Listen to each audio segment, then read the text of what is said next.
కాశీకి పోయాడు, కాషాయం మనిషి అయిపోయాడు అనుకుంటున్నారా? వారణాసిలో బతుకుతున్నాడు, తన వరుస మార్చి ఉంటాడు అనుకుంటున్నారా? అదే రక్తం, అదే పౌరుషం అనే ఇంద్ర సినిమాలో డైలాగ్ గుర్తుందిగా.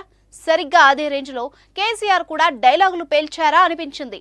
తెలంగాణ భవన్లో కేసీఆర్ మాస్ వార్నింగ్ విన్న బీఆర్ఎస్ కార్యకర్తలకు కొండంత ఉత్సాహంగా ఊగిపోయారు. ఆ డీటెయిల్స్ ఏంటో ఇప్పుడు చూద్దాం. కేవలం ₹9 డేటా సైన్స్ యూజింగ్ పైథాన్. ఇప్పుడే brainovision.in లో రిజిస్టర్ అవ్వండి. తెలంగాణలో జరిగిన ఎలక్షన్స్ లో బీఆర్ఎస్ నుంచి పవర్ కాంగ్రెస్ చేతికొచ్చింది. కేసీఆర్ తొంటి సర్జరీ చేయించుకున్నారు. 3 నెలల తర్వాత కేసీఆర్ బంజారాహిల్స్ లోని పార్టీ కార్యాలయానికి వెళ్లారు. కేసీఆర్ వస్తున్నారన్న సమాచారంతో కార్యకర్తలు భారీ సంఖ్యలో కదిలి వచ్చారు.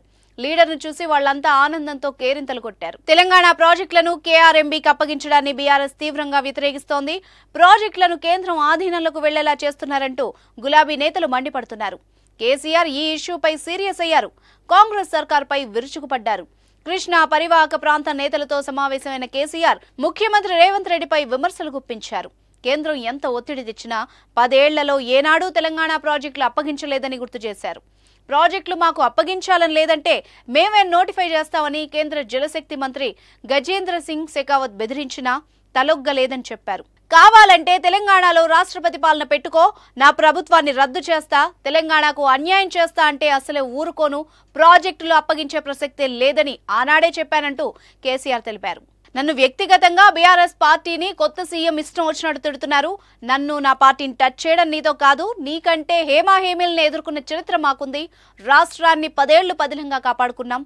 దాన్ని పరాయి వాళ్ల పాలు చేస్తున్నారు. తెలంగాణ కోసం కేసీఆర్ ఏనాడు వెనక్కుపోడు. ఉడత బెదిరింపులకు భయపడను. ముందు ఏంటో చూద్దాం. తెలంగాణ ప్రయోజనాల కోసం ఏం చేయాలో నాకు బాగా తెలుసంటూ కేసీఆర్ మాస్ వార్నింగ్ ఇచ్చారు.